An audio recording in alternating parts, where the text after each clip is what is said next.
Assalamualaikum warahmatullahi wabarakatuh. Perkenalkan, nama saya Rizky Saputra. Di sini saya akan menjelaskan materi yang pertama, yaitu mengenai perdagangan luar negeri, proteksi, dan globalisasi. Sebelumnya, kita harus tahu itu apa perdagangan luar negeri. Jadi pengertian perdagangan luar negeri itu sendiri adalah perdagangan yang terjadi di luar negeri, dan kegiatan perdagangan luar negeri ini tergantung pada keadaan pasar hasil produksi maupun pasar faktor produksi. Masing-masing pasar yang saling berhubungan satu dengan yang lain dapat mempengaruhi pendapatan ataupun kesempatan kerja. Dan faktor pendorong dari perdagangan luar negeri itu sendiri, yang pertama yaitu perbedaan sumber daya alam, yang kedua yaitu penghematan biaya produksi, yang ketiga yaitu pemenuhan kebutuhan nasional, dan yang keempat yaitu perbedaan penguasaan teknologi. Kelebihan dan kekurangan adanya perdagangan luar negeri, yang pertama kelebihannya yaitu meningkatkan keuntungan perusahaan, yang kedua yaitu menjadi basis pertumbuhan ekonomi negara, yang ketiga yaitu mendiversifikasi risiko perusahaan, yang keempat yaitu meningkatkan tingkat kompetisi pasar, yang kelima yaitu mempromosikan spesialisasi, yang keenam yaitu meningkatkan ketersediaan barang, yang ketujuh yaitu dapat memanfaatkan perbedaan kurs. Tentunya perdagangan luar negeri ini juga memiliki kekurangan. Yang pertama yaitu resiko perubahan iklim politik, yang kedua yaitu resiko kurs mata uang, yang ketiga yaitu perbedaan budaya pembeli, yang keempat yaitu resiko hutang dan gagal bayar, yang kelima yaitu resiko pelanggaran hak cipta, yang keenam yaitu resiko dependensi terhadap negara lain, dan yang terakhir yaitu resiko eksploitasi sumber daya.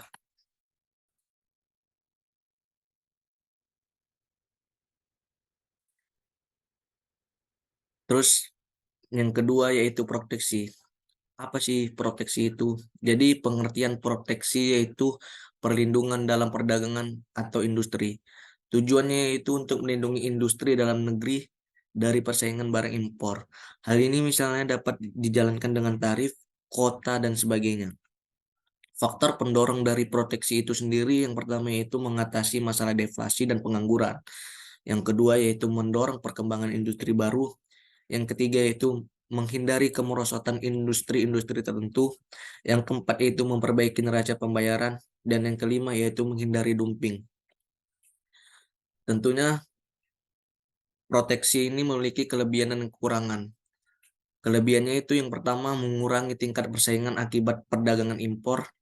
Kedua yaitu memberi peluang pengusaha baru domestik untuk lebih berkembang. Dan yang ketiga yaitu meningkatnya produksi perusahaan lokal. Dan yang terakhir yaitu terciptanya peluang kerja yang luas. Dan kekurangan dari proteksi itu sendiri, yang pertama yaitu menurunkan jumlah variasi produk. Yang kedua yaitu produsen bergantung pada kebijakan pemerintah. Yang ketiga yaitu menurunnya kerjasama dengan negara lain. Dan yang terakhir yaitu kerugian konsumen domestik.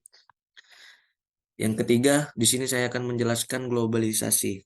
Apa sih itu globalisasi? Jadi globalisasi itu ialah peningkatan dalam saling ketergantungan dalam keadaan dan kegiatan ekonomi di antara berbagai negara. Faktor pendorong dari globalisasi itu sendiri, yang pertama yaitu perkembangan politik dunia. Yang kedua yaitu peningkatan peningkatan praktek perdagangan bebas. Yang ketiga yaitu perkembangan perusahaan multinasional. Yang keempat yaitu perkembangan investasi portofolio di pasaran luar negeri. Dan yang terakhir yaitu kemajuan teknologi dalam bidang informasi dan pengangkutan. Tentu globalisasi ini juga memiliki kelebihan dan kekurangan. Kelebihannya antara lain yang pertama yaitu produksi global itu dapat ditingkatkan. Yang kedua yaitu meningkatkan kemakmuran masyarakat dalam suatu negara. Yang ketiga yaitu meluaskan pasar untuk produk dalam negeri. Dan yang keempat yaitu dapat memperoleh lebih banyak modal dan teknologi yang lebih canggih. Tentu kekurangannya juga, globalisasi ini memiliki kekurangan antara lain yang pertama yaitu ancaman dari sektor keuangan dunia yang semakin bebas. Kedua yaitu terjadinya kerusakan lingkungan dan polusi limbah industri.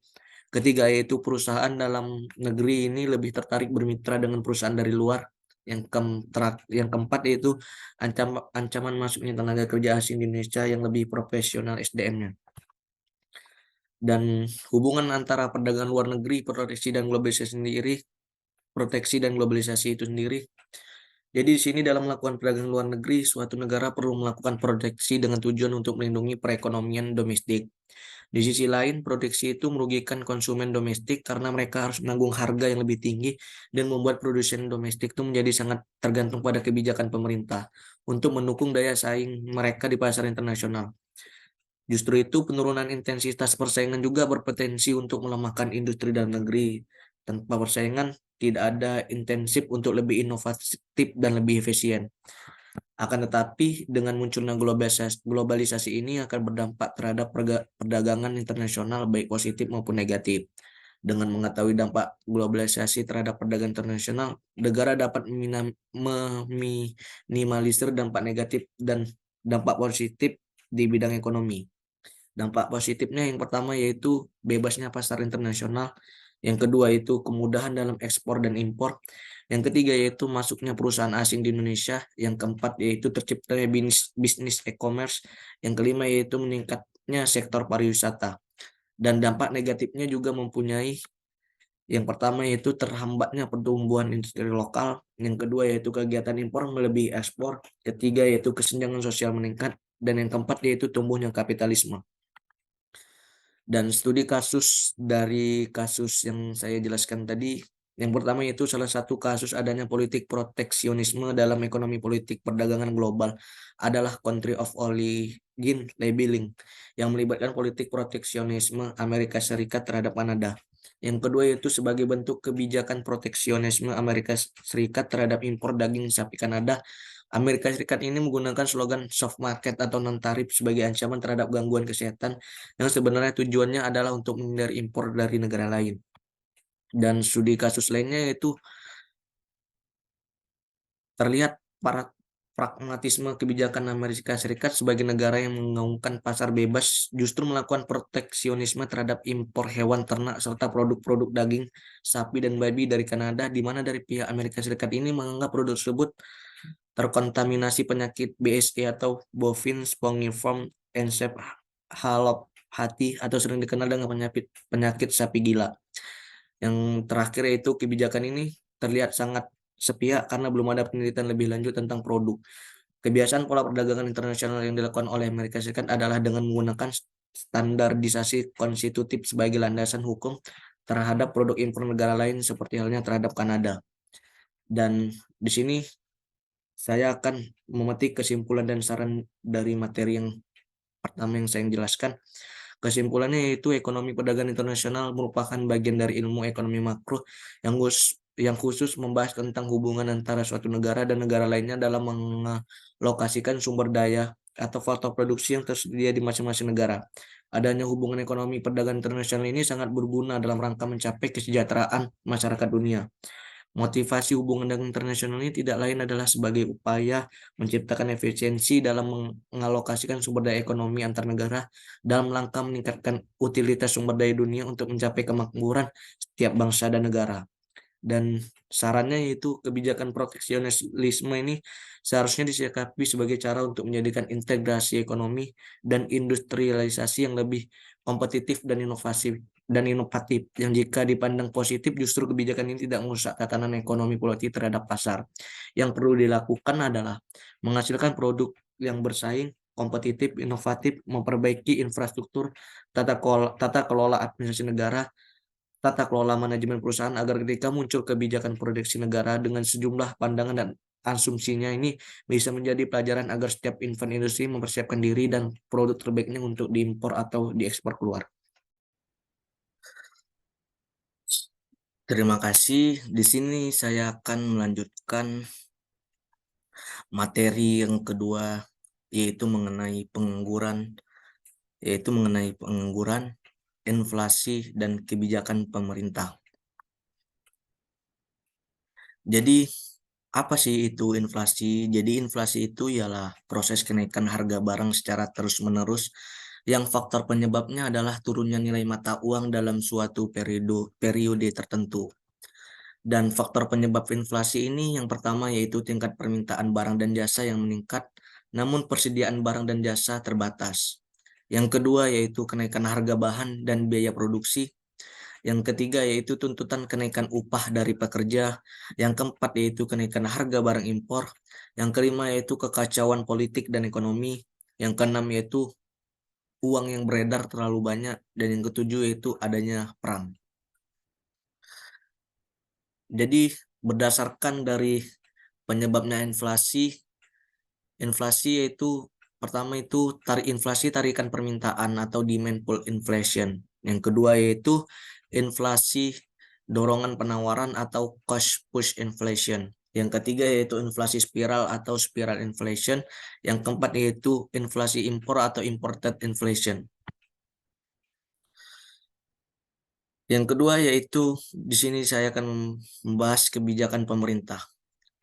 Sebelum itu kita harus mengetahui apa itu kebijakan pemerintah. Jadi kebijakan pemerintah adalah serangkaian tindakan yang dipilih oleh pemerintah yang mempunyai pengaruh penting terhadap sejumlah besar orang, yang berarti kebijakan pemerintah ini terdiri dari berbagai kegiatan yang terangkai dan pilihan pemerintah dan berdampak terhadap banyak orang. Jadi pilihan tindakan oleh pemerintah yang nampaknya hanya dirasakan seorang atau sedikit orang saja, maka ia tidak dapat disebut sebagai kebijakan pemerintah. Pemerintah ini dapat mempengaruhi permintaan dalam perekonomian dengan menggunakan kebijakan fiskal, yaitu dengan cara meningkatkan dan mengurangi pengeluaran pemerintah dan subsidi, meningkatkan dan mengurangi tingkat pajak, sedangkan dengan kebijakan moneter, pemerintah dapat mengurangi atau menambah jumlah uang yang beredar, atau dengan campuran dua kebijakan itu, yaitu dengan mengubah pengeluaran, pengenaan pajak, ataupun jumlah uang yang beredar secara bersama-sama. Yang kedua yaitu kebijakan fiskal. Jadi kebijakan fiskal ini adalah kebijakan yang dilaksanakan oleh pemerintah dengan cara memanipulasi anggaran pendapatan dan belanja negara. Artinya pemerintah ini dapat meningkatkan atau menurunkan pendapatan negara atau belanja negara dengan tujuan untuk mempengaruhi tinggi rendahnya tingkat pendapatan nasional. Dan kebijakan anggaran atau politik anggaran yang pertama yaitu anggaran defisit atau defisit budget atau kebijakan fiskal ekspansif. Yang kedua yaitu anggaran surplus atau surplus budget atau kebijakan fiskal kontraktif. Yang ketiga yaitu anggaran berimbang atau balance budget. Yang ketiga yaitu kebijakan moneter. Jadi kebijakan moneter ini adalah kebijakan yang diambil oleh pemerintah atau bank sentral yang berhubungan dengan jumlah uang yang beredar atau tingkat suku bunga. Di dalam kebijakan moneter ini, hal yang biasa dilakukan untuk mencapai tujuan tertentu adalah menahan inflasi dan mendorong usaha pembangunan nasional. Kebijakan moneter ini pada dasarnya merupakan suatu kebijakan yang bertujuan untuk mencapai keseimbangan internal dan keseimbangan eksternal serta tercapainya tujuan ekonomi makro.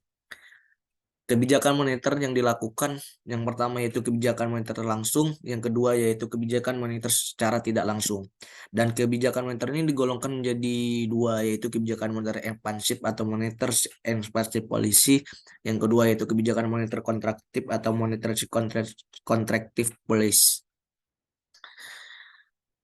Yang ketiga, materi ketiga di sini saya akan menjelaskan tentang pengangguran. Jadi pengangguran itu sendiri, pengertian dari pengangguran itu sendiri ialah seseorang yang tergabung dalam angkatan kerja dan ingin mendapatkan pekerjaan tetapi belum bisa memperolehnya. Dan penyebab dari pengangguran ini yang pertama yaitu pengangguran normal atau friksional, yang kedua yaitu pengangguran struktural, yang ketiga yaitu pengangguran teknologi, yang keempat yaitu pengangguran siklikal. Ciri-cirinya yaitu yang pertama pengangguran terbuka, yang kedua yaitu pengangguran tersembunyi, yang ketiga yaitu pengangguran musiman, dan yang keempat yaitu setengah menganggur. Dan penyebab dari adanya pengangguran yang pertama yaitu penduduk yang relatif banyak, yang kedua yaitu pendidikan dan keterampilan yang rendah, yang ketiga yaitu angkatan kerja tidak dapat memenuhi persyaratan yang diminta dunia kerja, yang keempat yaitu teknologi yang semakin modern, yang kelima yaitu pengusahaan yang selalu mengejar keuntungan dengan cara melakukan penghematan-penghematan. Dan akibat buruk dari pengangguran ini juga memiliki akibat buruk. Yang pertama yaitu peningkatan tindakan kriminalitas, yang kedua yaitu tingkat kesehatan menurun, yang ketiga yaitu terjadinya kekacauan sosial dan politik, Yang keempat yaitu hilangnya kepercayaan diri dan menurunnya kemampuan kerja. Yang kelima yaitu perselisihan dalam keluarga.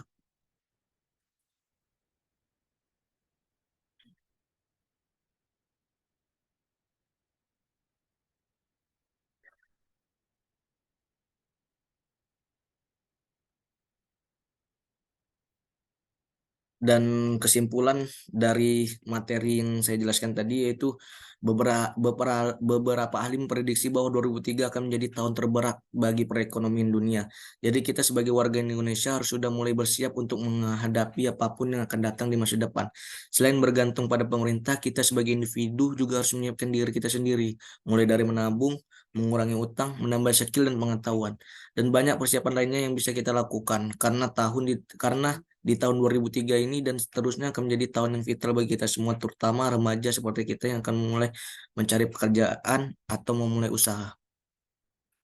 Baik, dari materi yang saya jelaskan tadi, sekian dan terima kasih. Semoga materi yang dapat saya jelaskan tadi bermanfaat. Dan saya tutup dengan Assalamualaikum warahmatullahi wabarakatuh.